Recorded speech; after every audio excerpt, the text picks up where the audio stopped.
Assalamualaikum warahmatullahi wabarakatuh. Jumpa lagi di channel Ayo Berkebun, channel yang membahas seputar dunia perkebunan. Video kali ini kami akan membahas tentang perbedaan dari pupuk Vero D dan juga pupuk Vero B ya sobat ya. Karena ada perbedaan di kedua pupuk ini. Jadi sobat jangan salah beli karena kandungan dan juga fungsi dari kedua pupuk ini itu berbeda ya sobat ya. Nah langsung saja kita coba bahas ya sobat ya, apa saja perbedaan dari pupuk Vero D dan juga Vero B ini. Nah kita lihat dulu untuk keterangan kandungan unsur harianya sobat ya. Jadi untuk pupuk Vero ini, baik Vero D maupun Vero B ini adalah pupuk yang mengandung unsur hara utama yaitu NPK, nitrogen, fosfat, dan kalium. Nah untuk pupuk Vero D ini, untuk kandungan unsur hara NPK-nya itu ada nitrogennya sebanyak 60%, kemudian ada fosfatnya sebanyak 20%, dan juga ada kaliumnya sebanyak 15%. Kemudian juga dilengkapi dengan propinep sebanyak 5%. Jadi propinep ini adalah fungisida sobat ya. Jadi pupuk Vero D ini juga dilengkapi dengan fungisida. Nah sedangkan untuk kandungan dari pupuk Vero B ini yaitu nitrogennya sebanyak 15%, kemudian ada fosfatnya 20%, dan juga ada kaliumnya sebanyak 60%. Dilengkapi juga dengan propinep ya sobat ya, sama kandungannya 5%, serta dilengkapi juga dengan unsur hara lainnya, termasuk unsur hara mikro. Di sini ada magnesium, ada Fe atau besi, kemudian ada mangan, ada zinc, boron, dan kalsium. Yang pupuk Vero D juga sama ya sobat ya, mengandung unsur hara mikro juga, tapi sayangnya di sini nggak ada keterangan persentasenya. Nah sebelumnya kita bahas dulu ya sobat ya, untuk fungsi dari masing-masing unsur haranya ini ada NPK, nitrogen, fosfat, dan kalium. Sobat bisa lihat pada gambar berikut ini. Jadi untuk fungsi nitrogen yang pertama itu memperkuat dan memperkokoh tanaman serta daun berwarna hijau tua, merangsang pertumbuhan vegetatif, produksi pigmen hijau atau klorofil yang membuat tanaman lebih hijau, berfungsi untuk sintesa amino dan protein. Kemudian fungsi dari fosfat yang pertama itu membantu produksi dan transportasi gula, lemak, dan protein. Kemudian penting untuk perkembangan akar dan pembungaan, berperan penting untuk fotosintesis, diperlukan sebagai fungsi normal dari membran sel. Kemudian fungsi dari kalium, yang pertama itu meningkatkan kualitas panen, lebih manis, lebih besar, dan lebih mengkilap. Selanjutnya meningkatkan transportasi fotosintesis pada tanaman, meningkatkan pertumbuhan akar tanaman, meningkatkan daya tahan terhadap hama dan penyakit, mengatur status air, dan meningkatkan toleransi terhadap stres kekeringan, memperkuat dan memperkokoh tanaman. Nah itu dia fungsi dari masing-masing unsur hara NPK sobat ya, nitrogen, fosfat, dan kalium. Nah jadi karena di sini di pupuk Vero D ini kandungan yang lebih tingginya itu adalah nitrogennya sobat ya, di sini sebanyak 60%. Jadi dia ini lebih tinggi dibandingkan dengan unsur hara yang lainnya. Jadi fungsi yang lebih ditonjolkan atau yang lebih diunggulkan itu adalah fungsi dari nitrogennya ini tadi. Jadi fungsi nitrogen itu lebih ke pertumbuhan daunnya sobat ya. Atau pupuk Vero D ini lebih cocok itu digunakan untuk fase vegetatif atau fase pertumbuhan. Nah sedangkan untuk pupuk Vero B ini kandungan yang lebih tingginya itu adalah kaliumnya sobatnya, di sini ada 60% kaliumnya.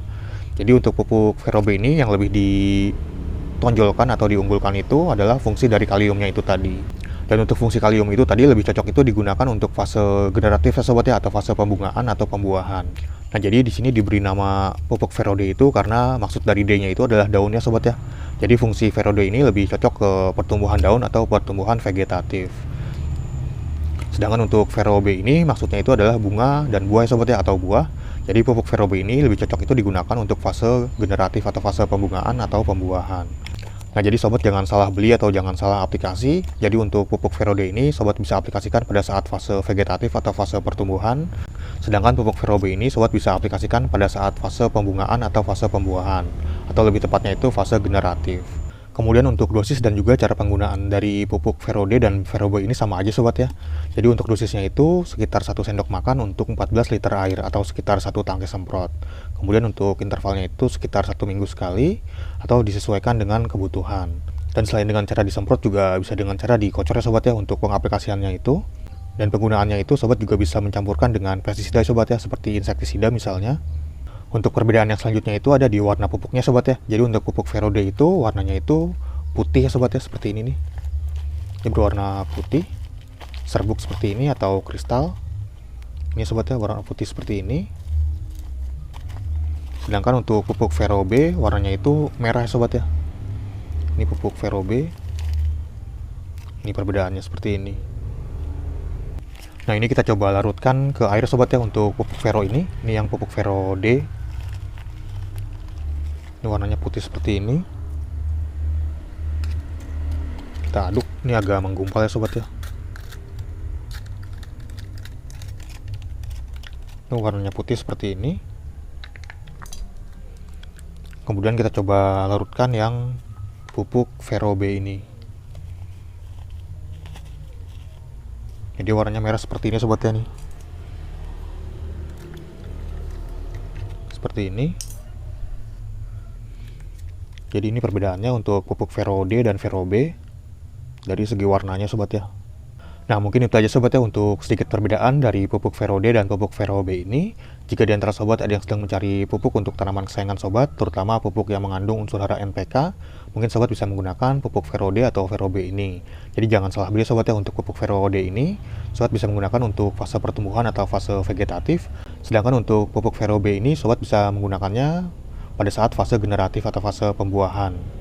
Nah, mungkin sobat bisa membelinya di toko-toko pertanian terdekat, mungkin sudah ada yang menjualnya, atau sobat juga bisa membelinya di toko online seperti Tokopedia, Shopee, atau yang lainnya, atau sobat bisa langsung klik keranjang yang ada di pojok kiri bawah video ini, nanti akan langsung diarahkan ke aplikasi Shopee. Atau sobat juga bisa mengecek deskripsi video ini sobat ya, biasanya ada lampiran produknya.